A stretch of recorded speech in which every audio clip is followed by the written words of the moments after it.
नमस्कार, आप देख रहे हैं खबर 100 में हूं आपके साथ राहुल मौर्य। आइए रुख करते हैं इस वक्त की बड़ी खबरों पर, लेकिन उससे पहले एक नजर हेडलाइंस की ओर। प्रदेश के मंत्री विश्वास सारंग का बयान, प्रदेश में पूरी तरह से हटा कोरोना कर्फ्यू, वैक्सीनेशन अभियान का भी किया जिक्र। ग्रामीण क्षेत्रों में टीकाकरण को लेकर दिखा उत्साह, सेवा भारती के अथक प्रयासों से लगा शिविर, भारी संख्या में लोग पहुंचे वैक्सीन सेंटर। इंदौर में भूमाफियाओं के खिलाफ कार्रवाई जारी, पुलिस के हत्थे चढ़े 25 भूमाफिया, सभी आरोपियों से पूछताछ जारी।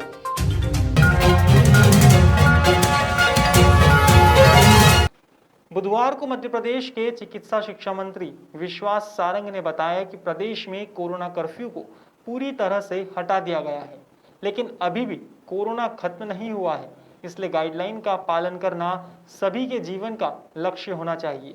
वहीं नर्स एसोसिएशन की हड़ताल पर कहा कि अधिकारियों को निर्देश दे दिए गए हैं, जल्द ही सब ठीक हो जाएगा।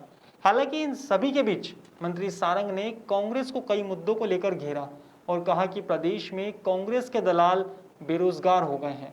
सुनिए मंत्री विश्वास सारंग का ये बयान। मध्य प्रदेश में लगभग कोरोना कर्फ्यू को पूरी तरह से विड्रॉ कर लिया गया है। कुछ सेगमेंट छूटे थे, वो भी आज से शुरू हो रहे हैं, जैसे मॉल, जिम।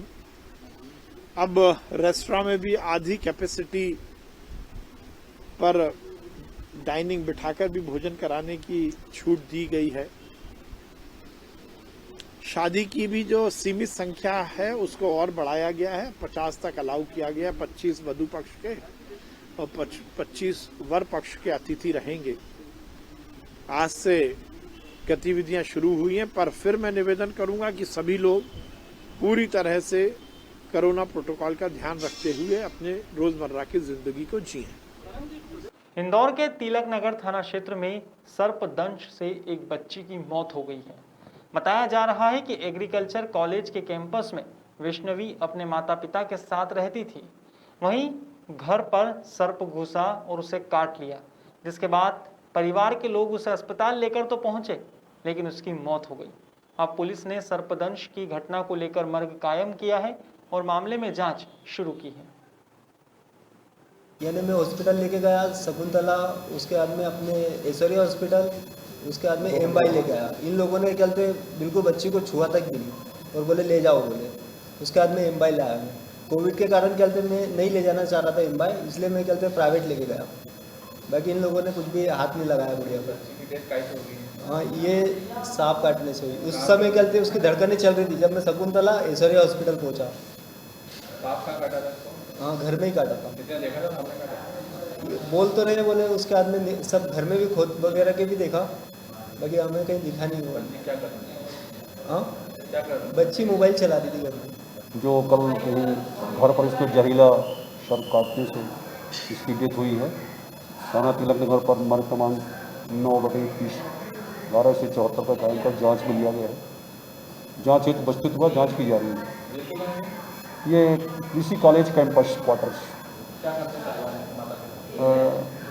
ये पिता इनके कृषि कॉलेज में सर्विस करते हैं। अब शहरी क्षेत्रों के साथ ही ग्रामीण क्षेत्रों में भी टीकाकरण को लेकर युवाओं में भारी उत्साह देखने को मिल रहा है।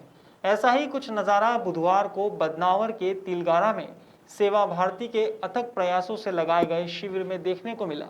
यहाँ सुबह 10 बजे से ही टीकाकरण शुरू होना था और 9 बजे टोकन वितरण होना था, लेकिन ग्रामीण सुबह 7 बजे से ही टीकाकरण स्थल पर पहुंचने लगे थे। अब सेवा भारती के इस सेवा भाव की ग्रामीणों ने प्रशंसा की है। मेरे मन में बहुत अच्छे विचार है, क्योंकि वैक्सीनेशन करवाना बहुत जरूरी है। ये अपनी ज़िंदगी के लिए बहुत काम आएगा। ये हमारे लिए महामारी में बहुत उपयोगी है, इसलिए हमें वैक्सीनेशन करवाना चाहिए। और आज मेरा नंबर लगा है वैक्सीनेशन करवाने का और मैंने वैक्सीनेशन करवा लिया है। आज मुझे बहुत खुशी हुई। लोगों के लिए क्या संदेश देना चाहती है? लोगों के लिए मैं ये संदेश देना चाहती हूँ कि वैक्सीनेशन जरूर लगवाएं और मास्क जरूर पहनें। लेकर आज तिलगारा में 300 वैक्सीन का लक्ष्य रखा गया था। बहुत ही प्रसन्नता हुई कि, और सबसे पहले बड़ी बात तो यह है कि युवा वर्ग आगे आकर सेवा भारती के माध्यम से जागरूकता दिखाई, लोगों को जागरूक किया और वैक्सीन लगाई। मैंने भी आज पहला डोज 18+ वाला लगाया तो कहीं न कहीं मुझे भी पहले डर था कि ऐसा ना हो कि अपने को अपनी तबीयत बिगड़ जाए, और मेरे लगाने के बाद मेरे मन से सारे डर खत्म हो गए। और इस महामारी से बचने के लिए सिर्फ एक ही उपाय है, वैक्सीन और मास्क। 2 गज की दूरी, मास्क है जरूरी। इंदौर पुलिस लगातार भूमाफियाओं के खिलाफ कार्यवाही कर रही है। लॉकडाउन में भी पुलिस ने कई बड़े भूमाफियाओं को सलाखों के पीछे भेजा है और फरार भूमाफियाओं की तलाश जारी रखी थी। इसी कड़ी में पुलिस ने फरार भूमाफिया अशोक जैन के खिलाफ भी कार्यवाही करते हुए उसे राजस्थान से पकड़ा था। इसके चलते पुलिस अब तक 25 भूमाफियाओं को गिरफ्तार कर चुकी है। अब पुलिस गिरफ्तार किए गए भूमाफियाओं से पूछताछ कर रही है, साथ ही फरार भूमाफियाओं की तलाश भी जारी रखी है। अभी थाना कनाड़िया में एक प्रकरण पंजीबद्ध है, जिसमें 2 पार्टी के विवाद के पश्चात प्रकरण पंजीबद्ध किया गया था और उसमें अशोक जैन को गिरफ्तार किया था। भूमाफिया में अभी तक पुलिस ने MIG और खजाना क्षेत्र में सब मिलाकर 25 आरोपियों को गिरफ्तार किया है। सर, इसमें कितने लोगों पर कार्रवाई की जा चुकी है अभी तक मैंने जैसे बताया 25 लोगों को पुलिस ने गिरफ्तार कर लिया है और जो अपराध पंजीबद्ध है उसमें 5 आरोपी की गिरफ्तारी शेष है। इंदौर के खजराना थाना क्षेत्र में दुष्कर्म का एक मामला सामने आया है। बताया जा रहा है कि युवती नरसिंहपुर जिले के तेंदुखेड़ा की रहने वाली है और यहां पर इंदौर में रहकर मेडिकल की पढ़ाई कर रही थी। इसी दौरान उसकी जान पहचान विनोद नाम के लड़के से हुई। इसके बाद विनोद ने अपने जन्मदिन पर युवती को बुलाया और केक में नशे की दवाई मिलाकर उसके साथ दुष्कर्म की घटना को अंजाम दिया। अब पीड़ित युवती की शिकायत पर पुलिस आरोपी विनोद की तलाश कर रही है। थाना तेंदुखेड़ा जिला नरसिंहपुर से एक डायरी वरिष्ठ अधिकारी के माध्यम से प्राप्त हुई है, जिसमें कि एक युवती के द्वारा 25 वर्षीय युवती के द्वारा विनोद नामक युवक पर धारा 376 के तहत प्रकरण दर्ज करवाया है। उसको हम लोगों ने थाना खजाना में असल कायमी करके और उसकी विवेचना प्रारंभ कर दी है। FIR के अनुसार जो कहानी है उसके अनुसार युवती यहाँ किसी हॉस्टल में रहकर पढ़ रही थी और उसकी दोस्ती विनोद नामक युवक से हुई। दोस्ती के दौरान उसने उसको बर्थडे पे बुलाया घर पर, और जब वो बर्थडे पे गई थी वहाँ पर वो युवक अकेला था।